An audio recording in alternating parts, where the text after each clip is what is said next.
जम्मू कश्मीर के चुनावों की राजनीति में अब आ गए हैं बड़े बयान और जनता को मुफ्त बिजली और मुफ्त वादे हो रहे हैं बिल्कुल फ्री। नमस्कार, आप देख रहे हैं चुनावी चालीसा का एपिसोड नंबर 23। मैं हूं दीपक खजूरिया, मेरे साथ मेरे सहयोगी पवन शर्मा। और आज जम्मू कश्मीर में नॉमिनेशन का दौर भी बहुत आगे बढ़ा और साथ ही साथ बयानबाजी भी बहुत जमकर हुई। सबसे पहले बयानबाजी की बात करते हैं कि आज क्या क्या बयान हुए। एक तो इंजीनियर रशीद जेल से छूटकर कश्मीर पहुंचे, आते ही उमर अब्दुल्ला और प्रधानमंत्री नरेंद्र मोदी पर बयान दे दिया। उनके जवाब में राम माधव ने भी ट्वीट करके कहा कि हमें चैलेंज मंजूर है। उमर अब्दुल्ला का अभी रिएक्शन नहीं आया है। वहीं दूसरी ओर बीजेपी का एक लेटर वायरल हो गया। लेटर इतना वायरल हो गया कि बीजेपी को उस लेटर वायरल होने की इन्वेस्टिगेशन के लिए एफआईआर के लिए चुनाव आयोग को एक चिट्ठी लिखनी पड़ी। वहीं दूसरी ओर जम्मू के छंब का पेच अभी भी नहीं सुलझा। कांग्रेस सुलझा ही नहीं पा रही और कल अंतिम दिन है। दोनों ही कैंडिडेट अपने नॉमिनेशन फाइल करने की तैयारी भी कर चुके हैं। तो शुरुआत करते हैं, सबसे पहले छंब ही चलते हैं। छंब की सीट इतनी पेचीदा होती जा रही है कि कांटे की टक्कर बाद में हो या ना हो, फिलहाल सीट लेने को कांटे की टक्कर बन गई है। और सतीश शर्मा जो फॉर्मर एमपी मदन लाल शर्मा के बेटे हैं, पुराने कांग्रेसी परिवार से हैं, खुद भी लंबे समय से कांग्रेस में हैं, आज कांग्रेस के आगे गुहार लगाकर भी जो है हार चुके हैं कि टिकट मुझे दे दीजिए, मैं आपको टिकट जीत कर बताऊंगा।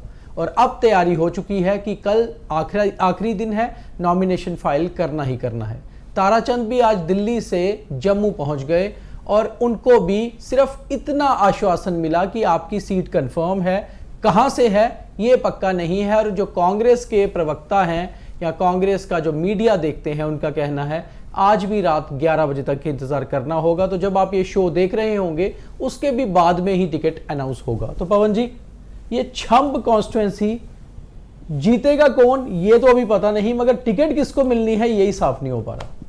देखिए, इस समय पेच जो है वो बुरे तरीके से फंसा हुआ है। ताराचंद जी कह रहे हैं कि कंफर्म है मुझे टिकट, लेकिन कहाँ से है वो अभी नहीं बताया। हो सकता है अखनूर से हो, जहाँ सुचेतगढ़ से हो जी।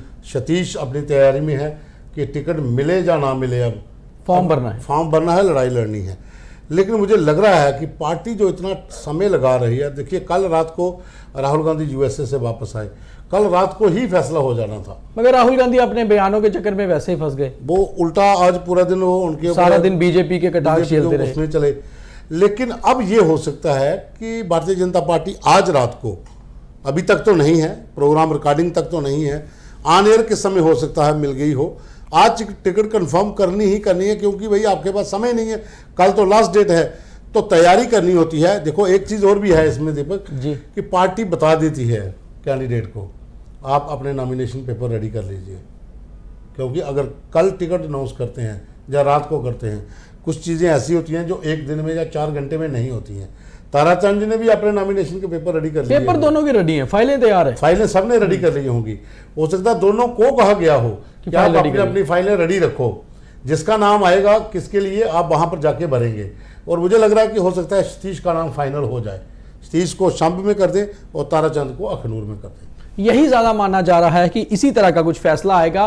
फिलहाल टिकट्स का पेच जो है बीजेपी तो सुलझा चुकी है, मगर बीजेपी में दूसरे पेच अब उलझ गए हैं। जो बागी उम्मीदवार आखिर सूची में आए थे वो भी नॉमिनेशन भर चुके हैं। पवन खजूरिया ने उधमपुर ईस्ट से आज नॉमिनेशन भरा और मुझे लगता है कि जितने बीजेपी कैंडिडेट्स ने फॉर्म भरे हैं उसमें सबसे बड़ी रैली आज पवन खजूरिया की थी, मगर वो नॉमिनेशन इंडिपेंडेंट भर रहे थे। उनसे हमारी फ़ोन पर बात भी हुई, उन्होंने कहा कि ये मैं नॉमिनेशन नहीं भर रहा, लोग भरवा रहे हैं। और बीजेपी के खिलाफ भी कुछ नहीं बोला। प्रधानमंत्री नरेंद्र मोदी के तो जय जयकार के नारे लगाए, मगर यह कहा कि पार्टी में कुछ नेताओं ने मेरा पॉलिटिकल मर्डर किया है और सिर्फ उनको बताने के लिए चुनाव लड़ रहा हूं, जीतूंगा, विधानसभा में जाऊंगा और फिर बीजेपी का जो मैंडेट है वो अपने हाथों से ही वहां लागू भी करवाऊंगा। तो क्या कहेंगे पवन जी इस पे? देखिए, उधमपुर ईस्ट में जो पेज था भारतीय जनता पार्टी का, वो टिकट अनाउंसमेंट के बाद तो पार्टी ने कहा कि सुलझ गया है, लेकिन अब वो उलझ गया है, क्योंकि एक छोटी सी विधानसभा जो नई बनाई गई है उसके भीतर आपके ही पार्टी के 2 बड़े कैडर के लोग, एक पूर्व विधायक और एक लगातार पिछले 30 साल से भाजपा में काम कर रहा है, वो मैदान में उतर गया और उन्होंने नॉमिनेशन भर भी दिया है आज। बिल्कुल। और काफी ज्यादा दुनिया थी, बड़ी बहुत ज्यादा दुनिया थी। वो अब ये दर्शाता है कि पवन गुप्ता वाला हिसाब यहाँ पे होगा। पवन गुप्ता को टिकट नहीं दिया गया था, वो इंडिपेंडेंट लड़े थे और जीत मगर गए। बीजेपी की एक चीज है, उन्हें एक चीज पता है कि हमारा जो कर्मठ कार्यकर्ता है वो कहीं जाएगा नहीं, इंडिपेंडेंट जीतेगा, सपोर्ट हमें ही करेगा, तो सरकार बनाने में उतना नंबर रहेगा, जीते चाहे कोई भी। मगर पार्टी की किरकरी और खिल्ली जरूर उड़ी उनकी होगी जिन्होंने टिकट दिलवाई है, उनके ऊपर क्वेश्चन मार्क लग जाएगा। भाई आपने कैंडिडेट को सिलेक्ट कैसे किया? देखो सबको पता है गलती हो गई है, अब हो गई है तो हो गई है। देखिए, चाहते तो पवन खजूरिया भी यही बात है कि मेरा सिर्फ आवाज जो है वो प्रधानमंत्री नरेंद्र मोदी तक और नागपुर आरएसएस कैंप तक पहुंचनी चाहिए। वो तो आज पहुंच गई है। वो यही चाहते थे, लड़ना उन्होंने है, बस वो चाहते थे कि मुझे अपने हक के लिए लड़ना है। और उसके बाद आज तरनजीत सिंह टोनी ने, रमन भल्ला ने, योगेश सानी ने, चंद्रप्रकाश गंगा ने, राजीव जसरोटिया ने और विक्रम रंधावा ने अपने नॉमिनेशन फाइल किए। तो जम्मू में आज बहुत बड़ी रैलियां रही नॉमिनेशन फाइल को लेकर। तो नॉमिनेशन फाइल में तो मैंने देखा है पवन जी, आज हर एक की नॉमिनेशन फाइल में अच्छे खासे डोल नगाड़े, भीड़ थी। अब वोटर किस तरफ पलटेगा ये बाद में पता चलेगा। देखिए वोटर ट्विस्ट होता है। रमन भल्ला की रैली, कल नरेंद्र सिंह की रैली बहुत बड़ी थी, आज रमन भल्ला की उससे भी बड़ी थी। तरनजीत सिंह टोनी की रैली उससे भी बड़ी थी। योगेश सानी की भी अच्छी खासी थी, विक्रम दावा की उसकी भी बड़ी थी। कहने का मतलब यह है कि जो वोटर है जी, वो एक तो टैग है वोटर पे कि ये भारतीय जनता पार्टी का वोटर है, जो भारतीय जनता पार्टी को वोट डालेगा, ये कांग्रेस का वोटर है, जो कांग्रेस को वोट डालेगा। लेकिन क्या होता है कि एक साइलेंट वोटर भी होता है। साइलेंट वोटर होता है। जो ट्विस्ट होता है वो क्या करता है, अपने घर की छत पे खड़े होकर रैली को देख रहा होता है, वो दोनों रैली को देखता है। उसके बाद वो शाम को फैमिली के साथ बैठता, कहता 8 वोट है ना, हम किसको डालेंगे, वो आपस में सलाह करता है। हालांकि उसको पता होता है कि मेरे इलाके में जो यहाँ पर कैंडिडेट है कौन अच्छा है कौन अच्छा नहीं है, किसका मुझे अप्रोचेबल है किसकी अप्रोचेबल नहीं है, वो साइलेंट वोटर को पता होता है। और साइलेंट वोटर ही जो है पलटी मरवाते हैं। अब बात करते हैं इंजीनियर रशीद की। बहुत देर से इंतजार हो रहा था कि बेल मिलेगी या नहीं मिलेगी। बहुत जगह कमेंट्स भी आए कि इंजीनियर रशीद एक पाले में है या दूसरे पाले में है। और इंजीनियर रशीद का आप सबको पता है, वो असेंबली में भी तकरीबन सबसे ज़्यादा बार मार्शल आउट किए जाते थे क्योंकि बोलते बहुत हैं। अब तो एमपी बन चुके हैं, 5.5 साल बाद जेल से रिहा हुए, एंटी नेशनल एक्टिविटीज़ को लेकर जेल में थे। बाहर आए, मगर बाहर आए पूरे राजनीतिक अंदाज से। जैसे ही कश्मीर पहुंचे, आते ही मीडिया से बात करते हुए सबसे पहले हमला बोल दिया उमर अब्दुल्ला पे। ये कहा कि उमर अब्दुल्ला तो लंदन की गलियों में घूम रहे थे या फिर किसी बिल में छुपे हुए थे, मगर मैं जेल में था, कश्मीर के लिए जेल में था। उमर अब्दुल्ला कुर्सी की पावर चाहते हैं, मुझे लोगों का समर्थन चाहिए। और दूसरा अटैक ये कर दिया कि प्रधानमंत्री का जो नया कश्मीर है, उस नए कश्मीर के खिलाफ मैं ये चुनाव लड़ रहा हूं या उम्मीदवार उतार रहा हूं। और दूसरा, जो लोकसभा चुनाव में हाईएस्ट वोटिंग हुई वो प्रधानमंत्री या उनके काम के कारण नहीं हुई, बल्कि लोग उनके फैसलों के अगेंस्ट थे।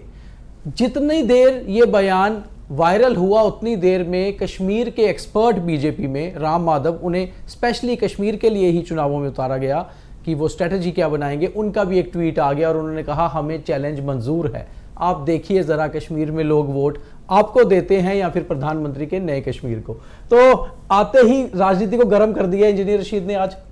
देखिए, इंजीनियर रशीद एमपी का चुनाव जीत चुके हैं जेल के अंदर रहकर। उनको पता है कि कश्मीरी सेंटिमेंट्स को किस तरह से कैच करना है।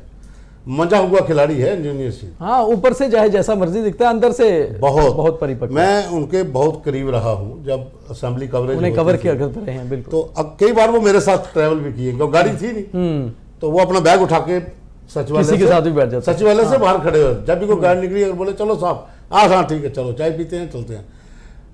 उन्होंने जो उस समय जो बयान देते थे इंजीनियर रशीद, आज भी वही बयान है। आज उसने उल्टा क्या किया कि जो कश्मीरी सेंटिमेंट्स थे, जो कह रहे थे कि हमने, जो सरकार कह रही थी कि हमने वहाँ कश्मीर में इतने हालात बदल दिए हैं कि लोग भीड़ की भीड़ बाहर आ गई है, तो वो उसने कैच किया। उसने कहा कि ये लोग आपके फेवर में नहीं आए, आपके अगेंस्ट हैं, आपके अगेंस्ट आए हैं कि आपने नया कश्मीर का जो नारा दिया था उसमें आपने कश्मीर को भूल गए हो। और दूसरा, आपने एक चीज़ नोट की होगी उसके बयान में, उसने कश्मीर कि उन लोगों के नाम लिए जो जेलों के अंदर बंद हैं कि उनको मेडिकल फैसिलिटी नहीं मिल रही, वो लोग किसी की सर्जरी करवानी है, किसी का क्या नाम ले लेकर बोला, और जिनके भी नाम लिए हैं दे आर ऑल जो हैं वो सेपरेटिस्ट लीडर हैं, सभी सेपरेटिस्ट और टेरर फंडिंग, मिलिटेंसी के बिल्कुल तमाम केसों में भी तो यही केस थे, खुद में भी वही है। और ये एक बड़ा नज़ारा देखने वाला होगा इस बार। और मुझे जो लग रहा है कि 4-5 सीटों के ऊपर प्रभाव डालेंगे इंजीनियर सीट, और उसके साथ दूसरे जो सेपरेटिस्ट लीडर होंगे तो लॉस होगा नेशनल कॉन्फ्रेंस और कांग्रेस को। वो तो सीधा ही लग रहा है कि हमला ही नेशनल कॉन्फ्रेंस में बोला पहले दिन। अब चलते हैं एक और इंजीनियर रशीद से जुड़ी हुई खबर पर और बात करते हैं पवन जी, जो आज लेटर वायरल हुई। आज सुबह कश्मीर में एक लेटर वायरल होनी शुरू हुई और लेटर बहुत अजीब थी। बीजेपी के लेटर हेड पर रविंदर रैना, जो बीजेपी के जम्मू कश्मीर अध्यक्ष हैं, उनके द्वारा साइन किए हुए कॉपी टू तरुण चुग और आशीष सूद, उस लेटर में लिखा था कि बीजेपी के कश्मीर प्रोविंस के वर्कर्स जो हैं इंजीनियर रशीद की रैली को वेलकम करने के लिए जाएं बड़ी संख्या में। अब ये लेटर किसी को पच नहीं रहा था, ना ही कश्मीर में ना ही जम्मू में। जब तक लेटर को संभाला जाता, लेटर बहुत वायरल हो गया सोशल मीडिया पर। उसके बाद रविंदर रैना, जो अपना प्रचार नौशहरा में कर रहे हैं, उनको एक लेटर के जवाब में एक और लेटर लिखना पड़ा चुनाव आयोग को, और चुनाव आयोग को लेटर लिख के कहना पड़ा कि इस लेटर की इन्वेस्टिगेशन की जाए और ये एक फेक लेटर है, मेरे ऑफिस से कोई भी ऐसा लेटर इशू नहीं हुआ है और ना ही ये मेरी जानकारी में है, और इसके ऊपर एक एफआईआर दर्ज हो। अभी तक चुनाव आयोग ने एफआईआर दर्ज करने को नहीं कहा पुलिस को, मगर दूसरी ओर कश्मीर के एक बीजेपी और लीडर श्रीनगर से, उन्होंने भी एक चिट्ठी लिख दी राजबाग पुलिस स्टेशन के एसएचओ को कि ये लेटर के मामले में एफआईआर दर्ज करो। तो ये लेटर का क्या कंफ्यूजन है पवन जी? सवाल देखिए, लेटर विदाउट डेट है जी, उसमें डेट है ही नहीं जी, वो उसी से लग जाता है कि ये फेक है। और दूसरा जो रविंदर रैना के सिग्नेचर हैं जी, उसमें भी थोड़ा गोल है, वो भी लग रहा है कि फेक है। लेटर फेक हो सकता है और लेटर फेक भी होगा अगर पार्टी क्लेम कर रही है, लेकिन कहने का मतलब है कि अब लेट हो गया। सोशल मीडिया के जमाने में एक बार जब वायरल हो जाता है, आपको उसी स्पीड से उसका रिप्लाई करना पड़ता है। आप वेट करेंगे, सलाह लेंगे, तब तक वो निकल गया। हम शो कर रहे हैं, शो स्टार्ट होते ही एक गांव से मुझे लड़के का फोन आया आपके सामने ही, कहता वो लेटर को लेटर आया जी, स्वागत करने वहाँ नहीं, वो फेक है। इट मीन्स कि गांव दूर दूर तक वो लेटर पहुंच गया। ये चलते हैं, इतना तो होता ही है, सोशल मीडिया का दुरुपयोग तो होता ही होता है, लेकिन समय पर संभाल लिया गया। उसका जवाब रविंदर रैना ने दे दिया कि लेकिन लेटर से नुकसान हो सकता है। तो सीधी सी बात है कि ऐसे लेटर्स चाहे चुनावों में आते रहते हों, मगर जनता को भी इसमें बहुत ध्यान रखना चाहिए। बहुत सी चीज़ें सोशल मीडिया पे फेक होती हैं, तो आपको उसको क्रॉस चेक किए बिना वायरल नहीं करना, क्योंकि फेक न्यूज़ या फेक टेक्स्ट आप जब भी वायरल करेंगे वो नुकसान समाज का बहुत करता है। इसलिए कोशिश ये करें कोई भी चीज़ कंफर्म किए बिना वायरल ना करें। ये सबके लिए एक सीख है। चुनाव आयोग पहले ही कहता है कि फेक खबरों को लेकर, फेक लेटर्स को लेकर हर चुनावों में बहुत ज़्यादा नुकसान होता है। ये नुकसान किसी पार्टी का हो ना हो, समाज का और देश का होता है। इसलिए इस चीज़ पर बहुत ध्यान रखें, और बाकी तो पुलिस इन्वेस्टिगेशन कर ही लेगी कि लेटर कहाँ से निकला और कैसे वायरल हुआ। तो चुनावी चालीसा में आज इतना ही। कल भी आखिरी दिन है नॉमिनेशन फाइल करने का। जो कैंडिडेट बचे हैं वो कल नॉमिनेशन फाइल करेंगे, मगर नज़र हमारी बॉर्डर इलाके छम पे रहेगी कि वहां से नॉमिनेशन कांग्रेस का कौन फाइल करता है, क्योंकि बीजेपी तो कब से कर चुकी और प्रचार भी आधे से ज़्यादा हो चुका।